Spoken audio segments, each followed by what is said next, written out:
Hello. Just back from a ride. I wanted to take a quick second to introduce the first in our series of Cycling Culture Club podcasts. Our first guest is Alvin Ascajeda. He's just back from running his first TCR, Transcontinental Race. And I really wanted to pick his brains and see what he liked, what he didn't like. And I think we did just that. It's an inspiring chat, and hopefully you enjoy it as much as I did. Hello, hello. Welcome. Thanks for having me, man. You're more than welcome. Alvin, I mean, a lot of people will know who you are, but some people won't. So why don't you jump in and give us a little bit of an intro? Sure, yeah. My name is Alvin Ascajeda. I live in Los Angeles, California. I originally immigrated to the U.S. when I was 5 from Mexico. Um, and for the last 12-ish years, I've been pursuing cycling pretty heavily in a bunch of different forms. And it's kind of taken me all over the globe at this point, and it's been kind of a crazy journey that I never thought someone like myself would have the opportunity to do. So, yeah, it's just the bike's crazy, man. Yeah, what a tool. Yeah, we're lucky to have it in our lives, aren't we? And Yeah, I think it's the one thing we can connect with no matter where we're from. Like once you get that bike, no matter what it is, no matter where you are, you can relate to others who are doing the same. And I love that. I love yeah. that. I mean, that's how we met. Yeah. I mean, we wouldn't have ever crossed paths probably without that. Like we were just Yeah, talking a bit offline about like, you know, actual proper jobs and stuff, and how often do you get to meet people that are like-minded in your day-to-day life? Like some people are yeah, lucky enough. I'm pretty lucky, but most people don't. So yeah. yeah, I it's talk cool. more about cycling than my regular job to everybody. So, Ah, don't we all? We all also have more cycling clothing than regular clothing. yeah, Right? it's true. It's so true. So Alvin, you just got back from completing a freaking epic adventure, the Transcontinental Race. So some people will know what that is, others won't. Do you want to just give a quick introduction about what the TCR is? And Yeah. So this is the 10th edition of the Transcontinental. The name kind of says it all. It's a race across the European continent. It has different starts every year. It has different amount of checkpoints every year, um, and a few mandatory sections you have to ride. It's free routed. The length varies, but it's generally in the 3,800 to 4,400 kilometer range. Multiple countries, uh, and you have about 15 days to complete it. And it's just a Goliath of a bicycle challenge. I think there's very few races that are that long in this style. So yeah, it's probably one of the definitive race of self-supported, self-routed racing in the world. yeah, I think you're probably right. And I'd also, I feel like it's probably like the mother of ultras, like the very like original ultra distance race, right? Yeah, definitely. I think everyone when they talk about those races is, the transcontinental for us in the states is I think the divide's been around for a really long time. That's It fair. has a very different format just because it's a set route. It's been going on for I don't know, decade or two, and no one claims to have started it. There's no organization. It's kind of cool in that matter because people just literally show up to Banff in Canada and they're like, "Cool, we're riding. We'll see you in Mexico." So that has a really like organic kind of structure. I mean, so does this, but those are kind of the two like big races uh, on the globe of this style. This is just different because of the fact that they literally don't give you a route. They're like, here are the checkpoints. You start in this place, you end in this place. Like, we'll see you there. Good luck. And that changes every year, right? Every Like when, year, yeah. hmm yeah, it's And so this cool. for this year, it was Roubaix, France, so like northern France, all the way to Istanbul, Turkey, on the Asian side of the continent. So you literally go all the way across. No skipping out, Yeah, no. ring out every kilometer. Oh man, Um, yeah. I mean, I love my bike. I love cycling, but that sounds awful to me. What inspired you to do it? What made you click sign up? What made you commit to that? uh Man, just I've had a friend that's done it, uh, and we do a lot of like bike touring, adventure riding, just long road riding together.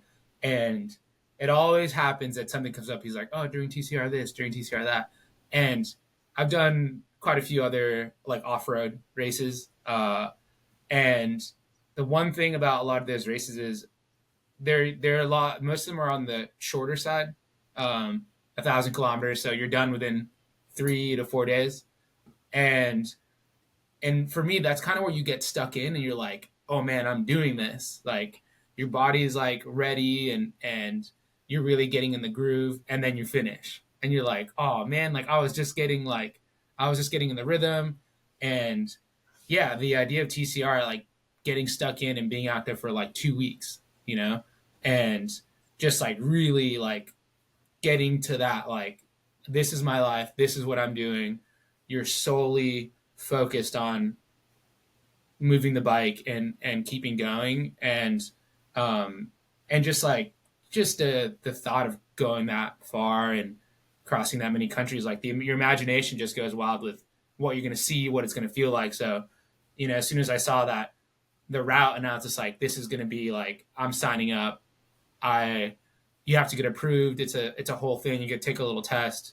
And yeah, when I got accepted, I was like, this is my year. Like I'm committing everything to try to make sure I get to the finish line. And yeah, it's just the adventure in me, like the imagination of doing something this crazy, like is just what drew me in. People don't have to be into cycling to tell them like, I'm riding from here to here, and they're like, that's fucking crazy. Yeah, Like you have to know nothing about kilometers. It's just, you look at the map and the grandeur and you're like, that's nuts. So that it was just that the idea of just being out there for a while and experiencing so many different things at once.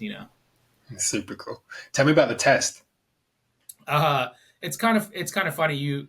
I think they get like 4,000 plus applications a year. It's like something crazy. They only allow 350 people. And so you have to pay. You pay to get like a manual. It's like $25. I don't know, like 20 euro.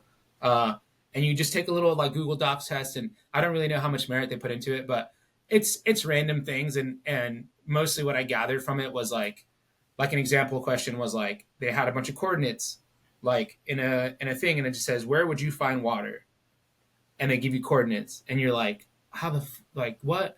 But like if if you're into route building, or if you ever routed yourself via these coordinates, like all you do is copy and paste them, put them into Google Earth, drop the little Google man, make them do a spin, and one of the coordinates had like a literal huge water fountain in the center. So that's the right answer. So I think the idea of the test was to like show that you can kind of problem solve, and for the most part, like how to use the internet.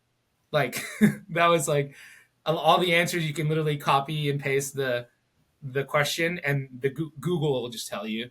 So like if you're like looking at it and being like, what the fuck, why are they asking me this? It's like you can problem solve and you can use the internet. That's kind of like the gist of the test. It's like, can you do things when you're under stress, and can you like research a problem? Because the logistics of all of this is like what makes, like, you can riding bikes hard, but if you ride and train enough, like you're just pedaling. It's the logistical things you run into that you're like, how am I gonna solve this? Like, can I cross this border or not? Is this a locals only? Do I need currency?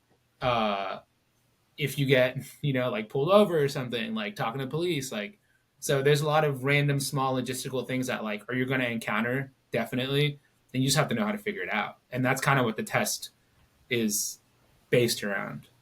Yeah, that's interesting. Yeah. It's good. It's checking whether you've got some decent common sense to ride across a continent, right? Essentially, because like there's who are you going to call? Yeah, I mean, no one. I mean, imagine what this would have been like 10 years ago.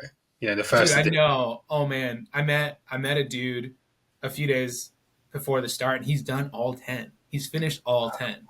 Like, and it was when we were at a table at a bar, and when he would say, it was like 10 other TCR racers. When he would say something, everyone would be quiet, and they're like just locked in, because like he just like a vast knowledge, like he's done everyone. He's been to all these countries. He knows random tidbits, so everyone would just take it in. because yeah, he's like such a knowledgeable dude. But he said the same thing. He's like, the first one, they basically were like, here are these two checkpoints. We'll see you in Turkey after that. And it's like he said he didn't see anybody for a week, and he was like, I don't even know if I'm racing anymore. Like, what am I even doing? And then he got to the finish line, and there's people there, and he's like, I guess I did TCR.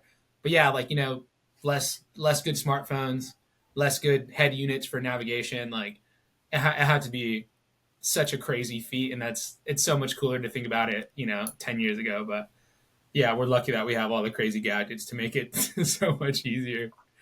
I mean, a lot of respect for those guys, but equal amounts of respect for you guys trudging through this year, because the one thing remains constant, and that's you still need your legs. That doesn't change. Yeah. A lot of heart, a lot of brain. Yeah, totally. I was interested actually because, you know, I've heard many a statistic that says, you know, most Americans don't have a passport.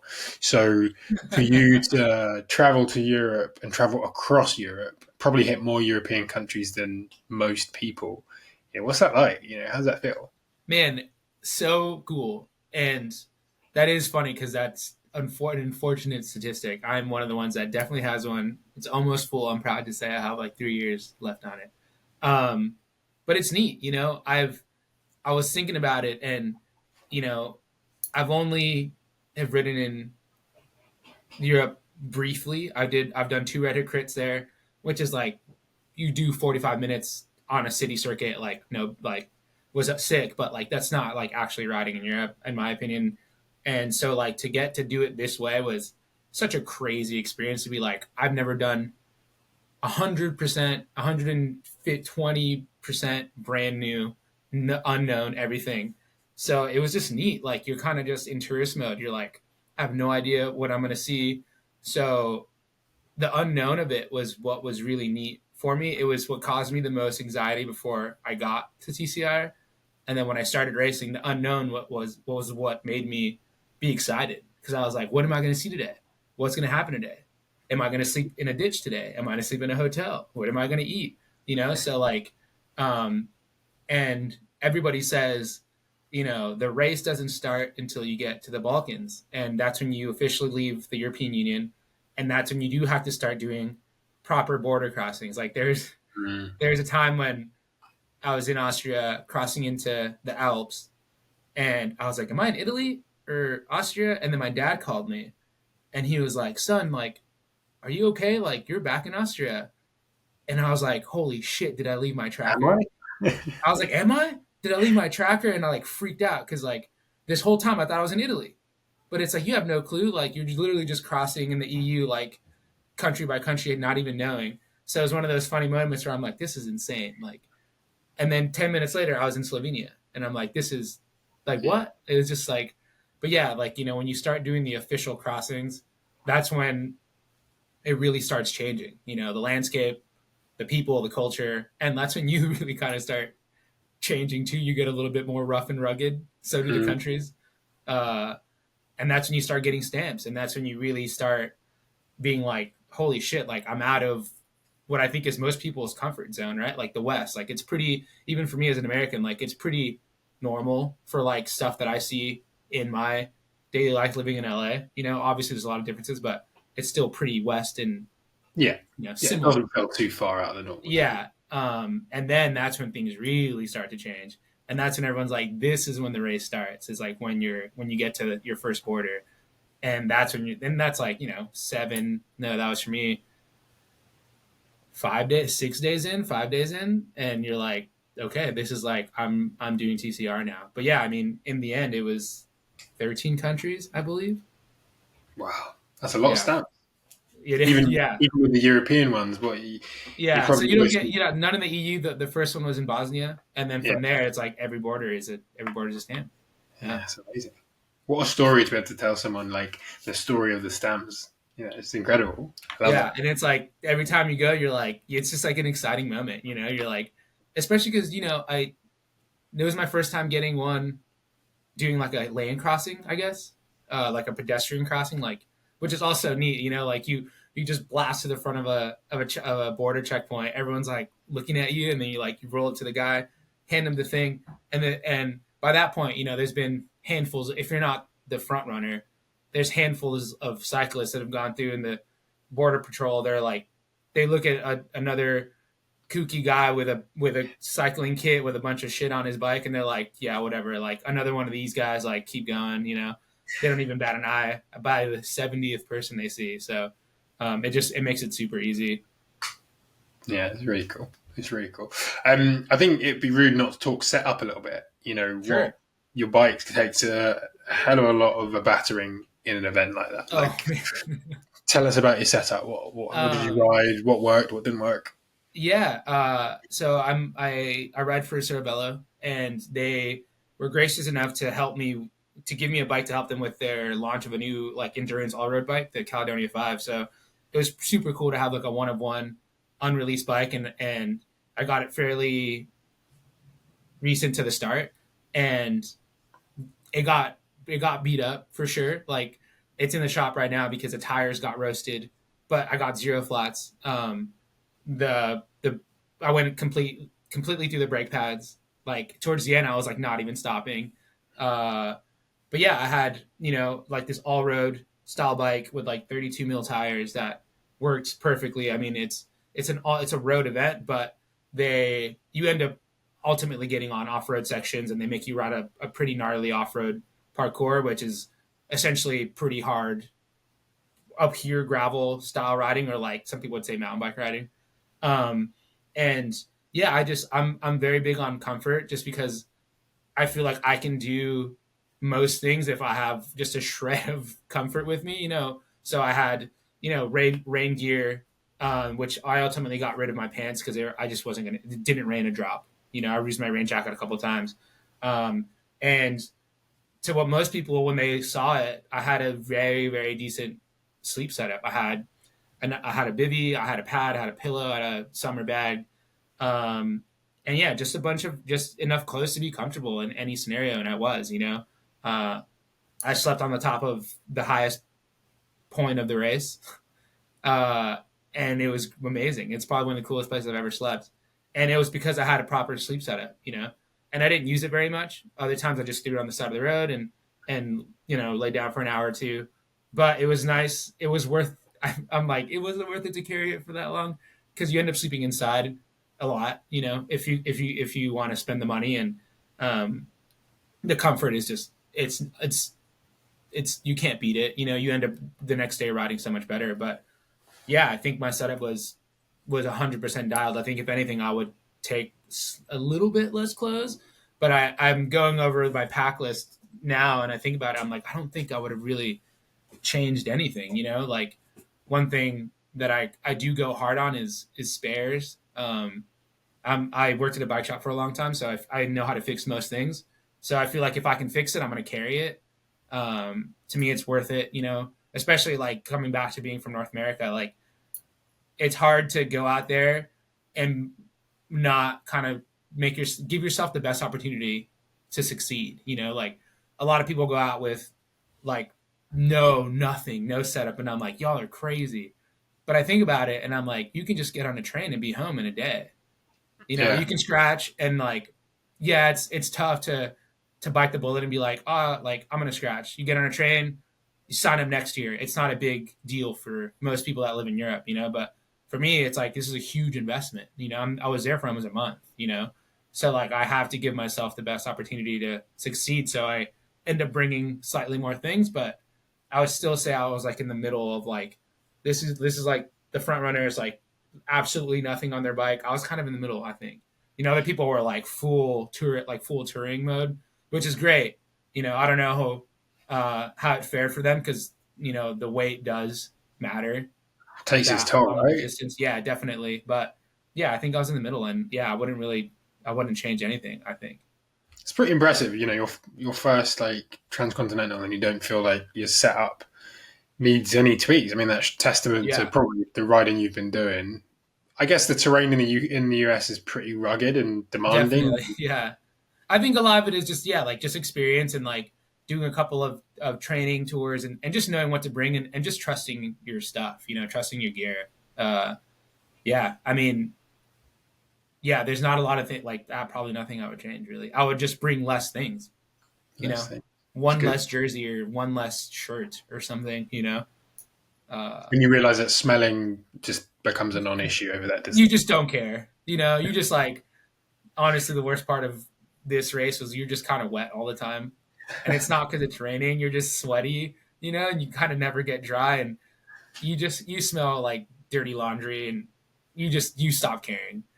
For the first couple of days, you're like, I'm gonna clean my kit every day and blah blah blah, and then you're like, I don't care anymore. It's like it takes up too much time. You end up smelling it up in an hour anyway. Like, yeah, it becomes a non-issue. It's like a lot of those things you cared about in the beginning just go away. It's quite freeing in a way, then. Oh, Quite liberating. it's feral. You're like an animal. It's it's great. I sort of feel like that's half the appeal, right? That you have almost get permission to like let it all go and just be human as humans were born to be. On bikes, obviously, but you know, Yeah, you let go of I, all of that superficial sort of day to day nonsense that we care about. yeah. I love that you said that because like a lot of the big thoughts in my mind, I'm like, this is what like your ancients did, but like obviously no fancy tech or like equipment. They kind of probably did it with no clothes on. But like humans move. They do all these. They move around and they cover crazy distances. So like to be able to do something like this on a bike was like really cool. Like no, that was something very normal for millennia, and it's like kind of lost on us. And so like to get to have a little try at it, obviously with a fancy kit and an amazing bicycle makes it easier. But yeah, it's like a weird like nod to I don't know the olden times, I guess. But Yeah, not yeah, to the it's nomad. very very primal. You're just like food, sleeping, keep moving. Like that's basically you're solely focused on the bare minimum, and it is very freeing for sure. Yeah, it's growing on me. Sounds like Yeah, I could come around to it. I don't think my wife would be that pleased, but yeah. yeah, I It's a can lot of see time the away. appeal. It's a lot of time. Maybe something smaller scale. Any key learnings? Anything you've really taken away that you think, you know what, that's going to really guide what I do next? Man, it's such a huge learning curve. Uh, I've done some racing, and I was like, I know how to ultra race, like blah blah blah blah, and going there, like I was just like out the window. It's so it the big thing for me was like it I grew in my confidence of like what it's kind of just possible for me. It's the biggest thing I've ever done. It's the most I've ever ridden. Some of the biggest days on the bike consecutively, biggest climbing days, et cetera, et cetera, et cetera. Like everything was just pushed to 100. So and yeah, like was scared about every possibility, and there's too many because it's too big, and you can't digest like the thing that you're taking on. So you break it up into small bits, day by day, kilometer by kilometer, climb by climb. um but yeah, just like really grew in my confidence in my ability. I feel like I tend to really doubt what I can do for the most part. And it's so big, and to just kind of have that under your belt is huge. Like it makes me feel like I can take on more and more and bigger challenges, and that I feel like in the last couple of years I've been going in this direction. So it's really neat to go out and do it, and do it in an okay like finishing time. I finished like right in the middle. So that to me is a huge like confidence booster and success. And like yeah, just like and also like I've done a lot of racing as a pair. Um, so to do it solo was also very very rewarding. Like obviously I'm super social, so I love to have the ability to share these moments with someone else. And I think it makes it way more special. But there is something really rewarding about you're cracked and you're over it, and you just don't know what to do, and you're like, I really just want someone to tell me what we're doing. Like I want someone to have a plan. Like I don't want to make up the plan. I want someone to just be like, this is what we're doing, it's going to be fun. And not having that, and just like telling yourself like, all right man, like no hotels in this town, like Let's I get guess to it. you're gonna go find a bivvy spot, and you're gonna just get some food, and you're gonna keep going, and you're gonna find a place to sleep, and it's gonna be fine. And you're gonna wake up and do it again tomorrow, and you're gonna be fine.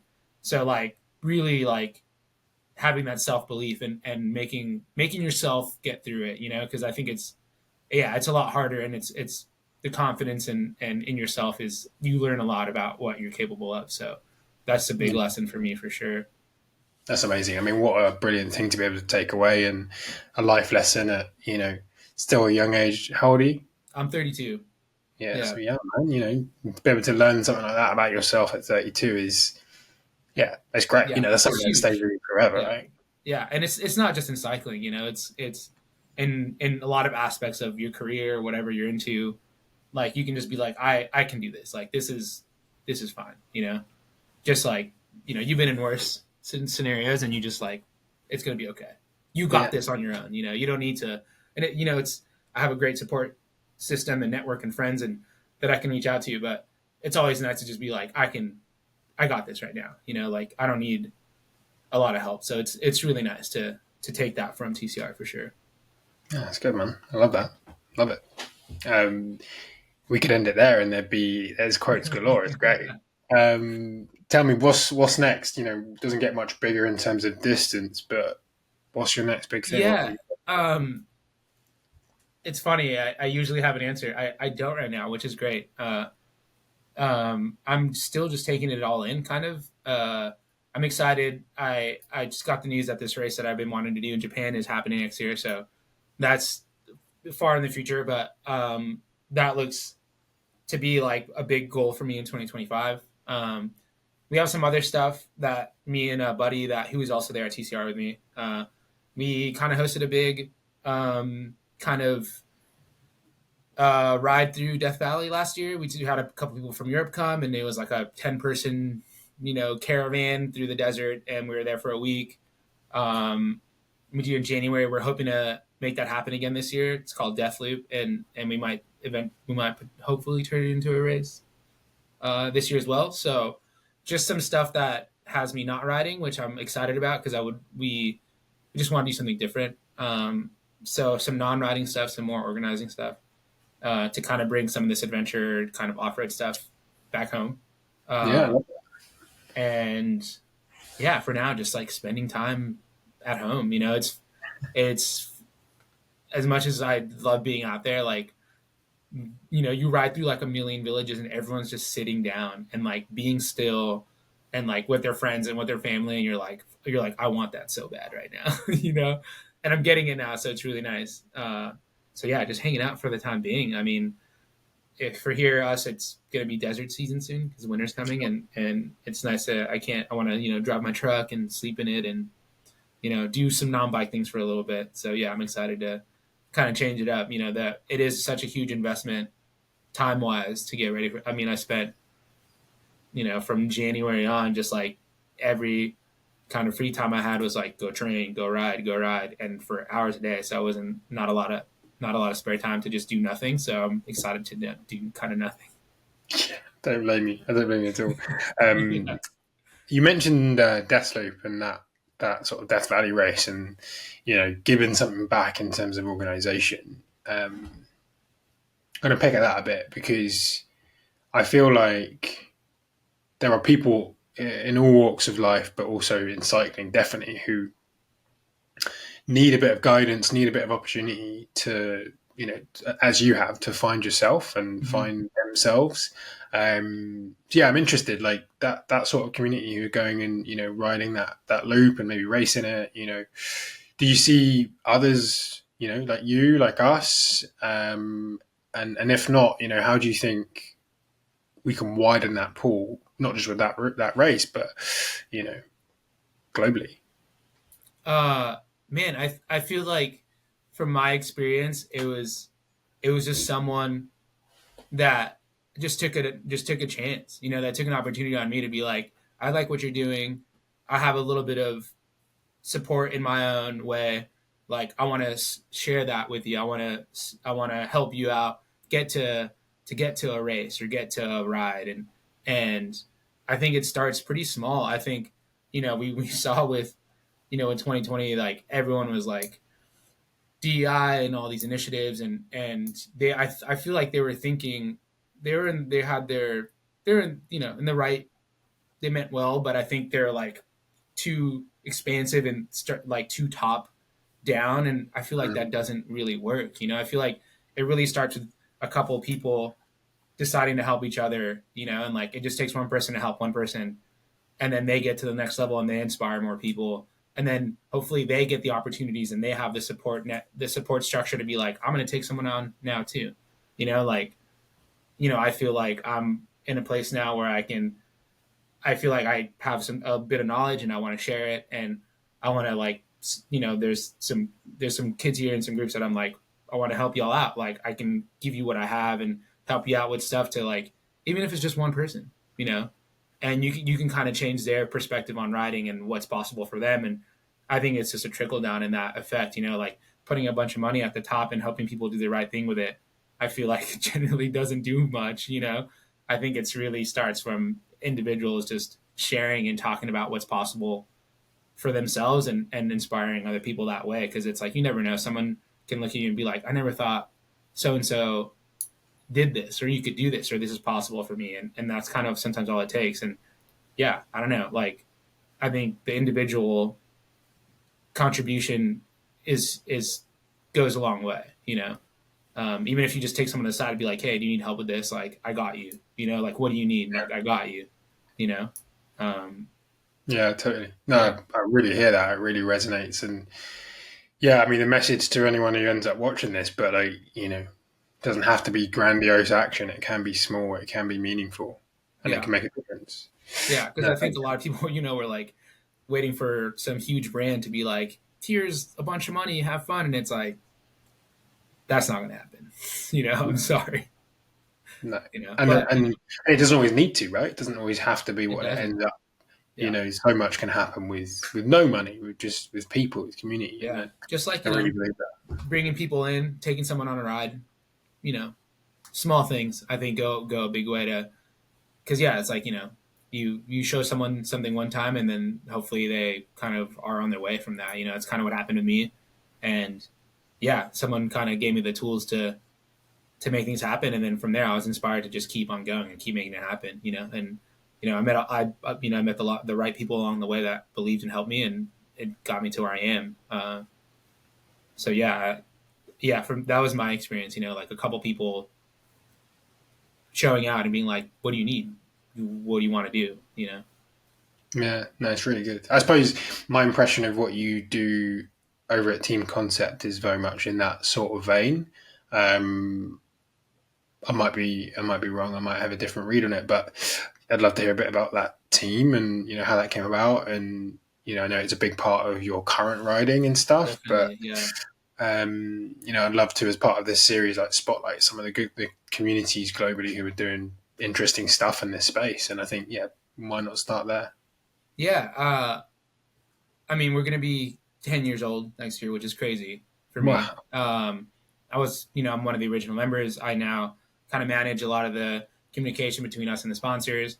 We were, funny enough, we were a very diverse team before that was like a cycling buzzword. The founder is Asian American, and he makes all of our cycling clothing. He has a kit company, Endo Customs, and then the creative Alonzo Tal, Afro American dude. And like we all have had a pretty non-conventional cycling journey to like more conventional racing.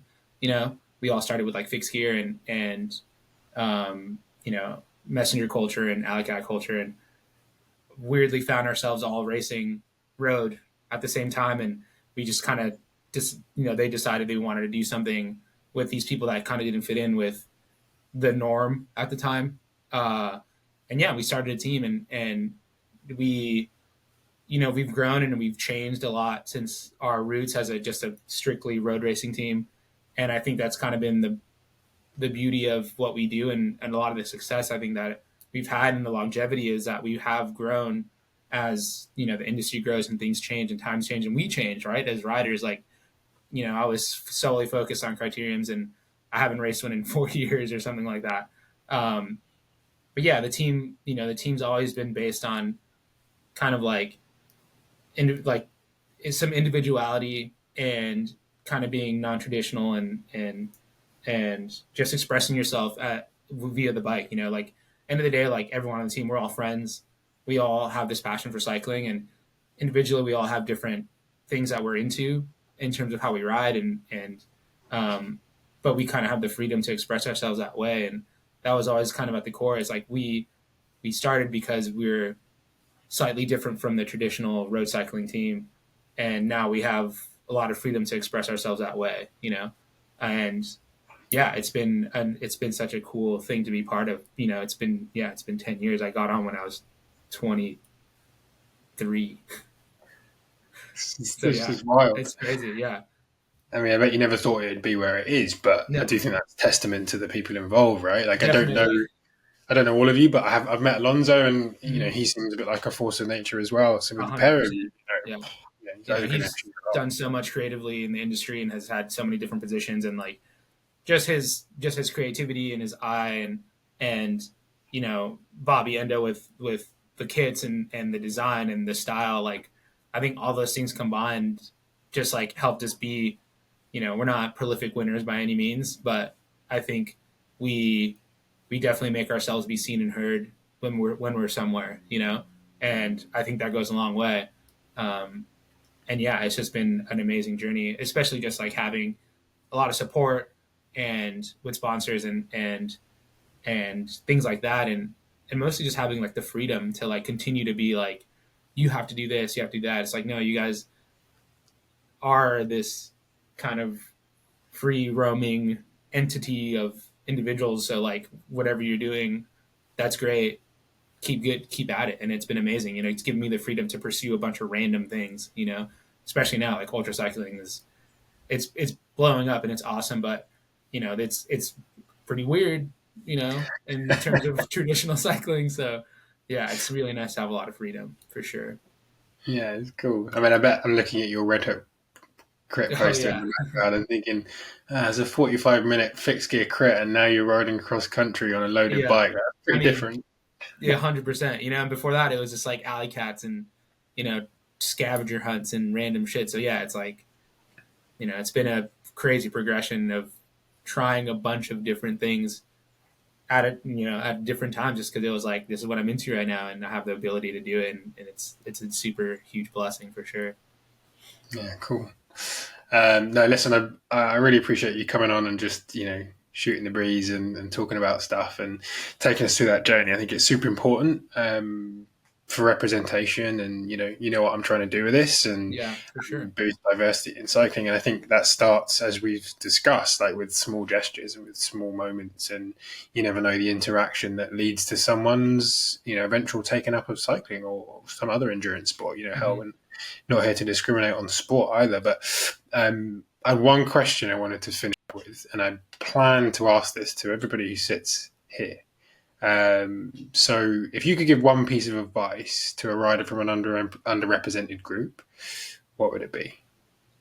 um I would say, uh don't let like any kind of like negative interaction or like bad experience like take away from your journey or your goal, or take you away from the sport.